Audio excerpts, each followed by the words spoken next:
Number 1, under water museum. दोस्तों, under water museum पानी में मौजूद एक अजायब घर है जो कि माहिर हयातियात और आर्टिस्ट जैसन टेलर के दरमियान ताल्लुकात से कायम हुआ है। ये गोताखोरों में समुद्री ज़िंदगी का मुतालिक दिलचस्पी पैदा करता है। ये म्यूज़ियम 2009 में तमीर किया गया। ये 500 से भी ज़्यादा मुजस्मों पर मुश्तमिल है जो कि समुद्र की ज़मीन के साथ मजबूती से जुड़े हुए हैं। इनमें से ज़्यादातर मुजस्मा साज जैसन टेलर ने बनाए हैं, जबकि सिर्फ 5 मुजस्मे मैक्सिकन मुजस्मा साज ने बनाए हैं। ये नेशनल मरीन पार्क में 3 से 6 किलोमीटर के फासले पर 3 मुख्तलिफ किस्म की गैलरियाँ समुद्र की गहराई में मौजूद हैं। मसनूई चट्टानों का सिलसिला समुद्र की खूबसूरती को मज़ीद बढ़ा देता है। ये खूबसूरत माहौल और दिलकश मंजर इंसानों के अमल के नतीजा में बना है। स्कूबा डाइविंग या अंडर वाटर बोर्डिंग की मदद से आप इस म्यूज़ियम का जायज़ा ले सकते हैं। 2009 में इस पार्क को शुरू किया गया, जबकि 2010 में इसको आम लोगों के लिए सरकारी तौर पर खोल दिया गया। दोस्तों, अगर आप इस तरह के इंफॉर्मेटिव और फैक्ट से भरपूर वीडियोस फ्यूचर में भी हासिल करना चाहते हैं तो वीडियो को लाइक करके ज़ैन टीवी चैनल को सब्सक्राइब कर लें ताकि फ्यूचर में अपलोड होने वाली हर वीडियो की अपडेट आप तक बर वक्त पहुँच सके। 2. द म्यूज़ियम ऑफ ममीज़, मुर्दों का अजायब घर। दोस्तों, मैक्सिको के शहर गुंजवातो में मौजूद एक अजायब घर दिल दहला देने वाला मंजर पेश करता है, जिसकी वजह इस अजायब घर में मौजूद मुर्दे हैं। मुख्तलिफ केमिकल्स की मदद से इन मुर्दों को दुरुस्त हालत में रखा गया है। इस अजायब घर में दाखिल होते ही एक मुर्दा बच्चा डिस्प्ले पर लगाया गया है जो कि सयाहों को अपनी तरफ खींचता है। ये शहर 19वीं सदी में एक छोटा सा कानकनी वाला कस्बा था। 19वीं सदी के वस्त में सैकड़ों लाशें इसमें दफन की गई, जिसकी वजह से वहां लाशें दफन करने के लिए जगह कम पड़ गई। इसी सिलसिले में शहर की जानिब से लाशों को दफन करने पर टैक्स लगा दिया गया। जो ख़ानदान इस टैक्स को भर नहीं पाते थे, इस ख़ानदान के लोगों की लाशों को मुख्तलिफ केमिकल्स के ज़रिए कुदरती तौर पर मम्मीफाइड कर दिया जाता था। यहाँ के कुदरती मौसम की वजह से ये लाशें महफूज हो गईं। अब इन लाशों को अजायब घर में नुमाइश के लिए रख दिया गया है। कुछ सयाह मर्दों को तफरीह के लिए इस तरह अजायब घर में देखना पसंद नहीं करते, जबकि बहुत से लोग सिर्फ तजस्सुस की वजह से यहाँ आते हैं। ये अजायब घर फैमिली के साथ तफरीह के लिए एक अच्छी जगह बिल्कुल भी नहीं है, क्योंकि कुछ मुर्दे नंगी हालत में यहाँ मौजूद हैं।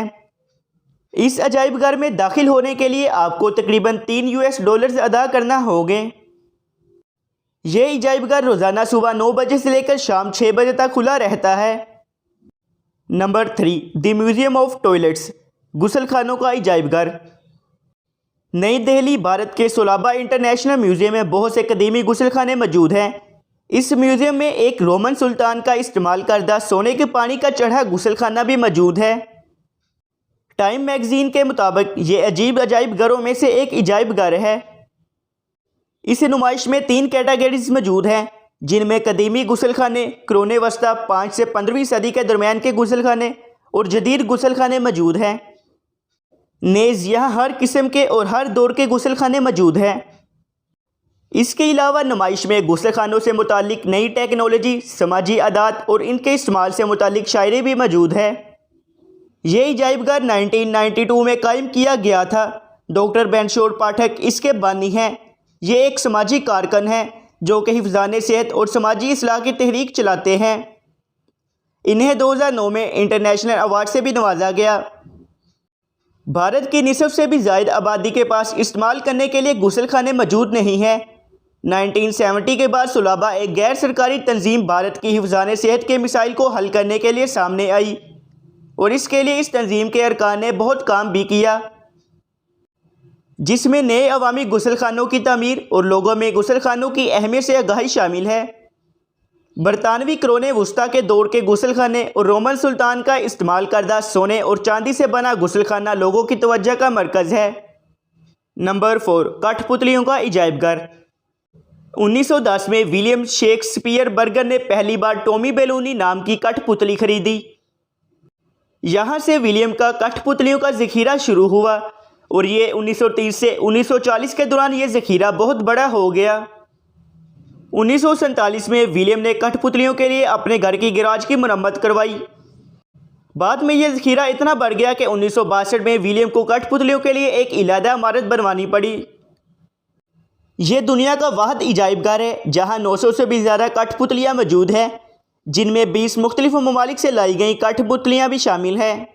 इसके अलावा यहाँ कई सौ तस्वीर, यादगारें और तारीख़ी किताबें भी मौजूद हैं। यहाँ एक ऐसी जगह है जहाँ आप एक साथ हर किस्म की कठपुतलियाँ देख सकते हैं, जो कि कुर्सियों पर बैठी आपको मुस्कुराकर देख रही होती हैं। नंबर 5, टॉर्चर इजाइबघर। दोस्तों, क्या आपने कभी सोचा कि कुरान वस्ता में लोगों को कैसे सजाएं दी जाती थी? एक ऐसा इजाइबघर जहां तशद्दुद, सज़ा देने वाले आलात और इनसे मुताल्लिक़ बहुत सी मालूमात मौजूद हैं। यह एम्स्टरडैम में फूल बाज़ार के करीब वाक़िया है। ज़रा ये तसव्वुर करें कि कुरान वस्ता में लोगों को सज़ा के तौर पर कैसे अज़ियत दी जाती थी। यहाँ बहुत से आलात हैं जो कि सज़ा देने के लिए इस्तेमाल होते थे, जिनमें गर्दन जन, रेक एंड स्ट्रोक, अंगूठे को मरोड़ने वाला आला, फ्लोट ऑफ शेम, खोपड़ी तोड़ने वाला आला, लोहे का तबूत जैसे 40 से भी ज़्यादा तशद्दुद पहुँचाने वाले आलात हैं। इन तारीख़ी तशद्दुद पहुँचाने वाले आलात का पस मंज़र और मालूमात 8 मुख्तलिफ़ ज़बानों में यहाँ फ़राहम किए गई हैं। ये एक मालूमाती अजाइबघर है जो कि यूरोप में कुरान वस्त के दौरान होने वाले मुजालिम और लोगों को सज़ा देने के लिए इस्तेमाल होने वाले आलात और इस दौर की मालूमात फ़राहम करता है, जिस दौर में लोगों की गर्दन उड़ाने वाले जलाद का काम बाइज़्ज़त पेशा समझा जाता था। दोस्तों, अगर आपको इजाइबघर पर मबनी हमारी ये वीडियो पसंद आई तो वीडियो को लाइक करें और अपने दोस्तों के साथ शेयर करें और हमारे चैनल ज़ैन टीवी को सब्सक्राइब करें ताकि आने वाली हर वीडियो सबसे पहले आप तक पहुँच सके। हम आपसे मिलते हैं अगली वीडियो में, तब तक के लिए खुदा हाफिज़।